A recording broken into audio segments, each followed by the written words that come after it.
Hi! Hello! అందరికీ నమస్తే. నేను ఈరోజు హైదరాబాద్‌లో ఉన్నాననమాట. నాంపల్లి ఎగ్జిబిషన్‌కొచ్చాను. మీ ఇంట్లో పిల్లలు పిల్లలేంటి?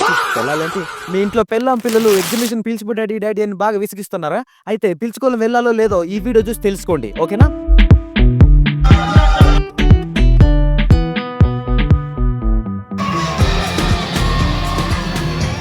భయ్యా! ఇది నాంపల్లి ఎగ్జిబిషనా? లేదా బోయపాటి సినిమా క్లైమాక్సా? జనాలు ఇంతమంది ఉన్నారేంటి? మనం నడవక్కర్లేదు. జస్ట్ అలా నిలబడి ఉంటే చాలు. వెనకాల వాళ్ళు తోసుకుంటూ ఎళ్ళిపోతారు ఫ్రీగా. ఇక్కడ మీరు లోపలికి రావడానికి ఎంట్రీ టికెట్ ₹50 తీసుకుంటారు.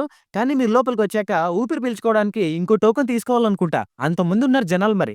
ఇక్కడ ఇంకో విషయం. మీరు లోపలికొచ్చాక గుళ్ళో భజన వినపడినట్టు ఇక్కడ జరగండి, జరగండి అనే మంత్రం తప్ప ఇంకేం వినపడదు. నేను మొన్న 'గేమ్ చేంజర్' సినిమాలో ఆ పాటలో కూడా జరగండి అని ఎన్ని సార్లు వినపడలేదు కదరా! ఛీ! ఛీ! జరగండి జరగండి అలా ఎగ్జిబిషన్‌లో నడుస్తున్నప్పుడు నాకనిపించింది. ఒక టీ షర్ట్ గాని, షర్ట్ గాని తీసుకుందామని. కానీ అప్పుడే వీడొకడు బోయ్ జిబ్బోలీలు అని నన్ను డిస్టర్బ్ చేశాడు. వీడు నన్ను డిస్టర్బ్ చేసాడని చెప్పేసి వీని దగ్గర కాకుండా కొద్దిగా ముందుకు తీసుకుంటా అని చెప్పేసి వచ్చేసిన. కానీ ముందు మన మగాళ్ళకి ఏసుకోవడానికి షర్టు, టీ షర్టు కాదు కదా! కడ్రాయర్ కూడా లేదు. అన్నీ ఆడోళ్ళ షాపులే. ఇదేనమ్మా ఒక్క షర్ట్ కొందామంటే ఒకటే లేవు అసలు అన్ని అమ్మాయిలకే ఉన్నాయి అసలు. సో, అలా అమ్మాయిలు షాపింగ్ చేస్తుంటే చూశాననమాట. అసలు వాళ్ళు షాపింగ్ చేస్తున్నప్పుడు వాళ్ళ ఎనర్జీయే వేరు. మనం జిమ్‌కి వెళ్ళినా అన్ని క్యాలరీస్ కరిగించమేమో గానీ, వాళ్ళు షాపింగ్ చేస్తుంటే షాపోడు మాత్రం బర్న్ అయిపోతుంటాడసలు.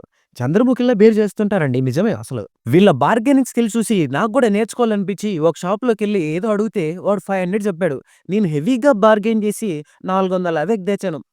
ఏం చేస్తాం? కానీ బయట దీని ప్రైస్ మాత్రం 200 కూడా ఉండదనుకోండి. అందుకే తీసుకోలేదనమాట.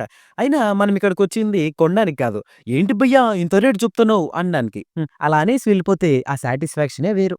నేనలా ఎగ్జిబిషన్‌లో నడుస్తున్నప్పుడు 10 నిమిషాలకి ఒకరొచ్చి "భయ్యా పైసే దో దేనా, భయ్యా పైసే దే దేనా" అని అంటూనే ఉన్నారు. నేనైతే వీళ్ళకి డబ్బులెయకూడదు అని మెంటల్‌గా ఫిక్స్ అయిపోయాననమాట. ఎందుకంటే నాకంటే రిచ్‌గా వాళ్ళే ఉన్నారు. ఏం చేస్తాం మరి?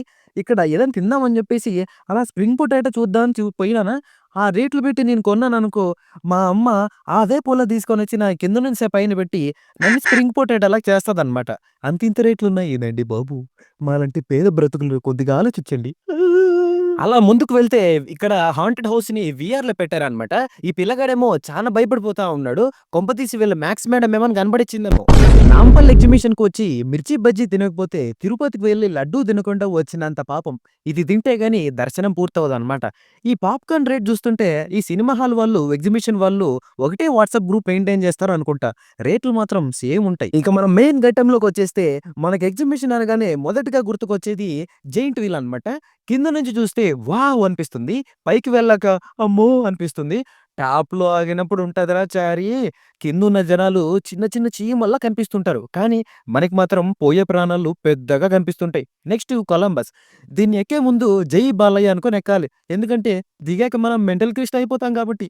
అప్పుడే కడుపులో ఉన్న మిర్చి బజ్జీ బయటికి రావడానికి రెడీగా ఉంటుంది. ఈ టోటల్ ఎగ్జిబిషన్‌లో అన్నీ మనం చిన్నప్పటి నుంచి ఎక్కినటివే. ఇదొక్కటి నాకు కొత్తగా అనిపించింది. దీన్ని ట్రై చేద్దామని లోపలికి పోతే వాడు 500 రా టికెటు అన్నాడు. వానికి లవ్ యూ బచ్చే అని చెప్పేసి ఆక్కుండా వచ్చేసాననమాట. ఇంక ఒక్క ముక్కలో ఎగ్జిబిషన్ గురించి చెప్పాలంటే ఆడోళ్ళకి థ్రిల్లు, మొగోళ్ళ జోబులకి చిల్లు. ఈ వీడియో లెంత్ రావడానికి నేను చెప్తున్న సొల్లు. ఇంకా అలా ముందుకు వెళ్తూ ఉంటే ఈ షాప్‌లో ఫర్నిచర్ నచ్చి రేట్ ఎంత అని అడిగాను. ఇది కొనుక్కొని ఇంటికి తీసుకెళ్ళడం కంటే ఇంటినే ఇక్కడికి తీసుకురావడం బెటర్ ఏమో భయ్యా! రేటేంది అంతుంది? మా తాత మాకున్న ఆస్తినంతా పక్కింటి దానికి, తాగడానికి, తిరగడానికి అయిపోగొడితే నేను మాత్రం ఎగ్జిబిషన్‌కొచ్చినప్పుడు ఇలా గేమ్స్ కోసం తగిలెడతా ఉంటానన్నమాట. కానీ ఏ మాట కామాట ఇక్కడ ఈ స్కెచ్ చేసే అతను మాత్రం చాలా టాలెంటెడ్ అసలు. ఆ ఫేస్‌ని యాక్యురేట్‌గా అసలు ఏదో ఫోటో తీసినట్టు గీసాడన్నమాట. సో ఫ్రెండ్స్, ఇది ఇవాల్టి నాంపల్లి ఎగ్జిబిషన్ యాత్ర. కాళ్ళు నొప్పులు పుట్టి, పర్స్ ఖాళీ అయ్యి ఇంటికి వెళ్తున్నా. వీడియో నచ్చితే లైక్ కొట్టండి. లేకపోతే నెక్స్ట్ మీరు కూడా ఎగ్జిబిషన్‌కొచ్చినప్పుడు మీ పర్స్ ఎవడో కొట్టేత్తాడన్నమాట. కొట్టేస్తా నేనే. Just kidding. Please subscribe. మళ్ళీ మీ టైం వేస్ట్ చేయడానికి మళ్ళీ మీ ముందుకొచ్చేస్తాను. పోయ్ పోయ్.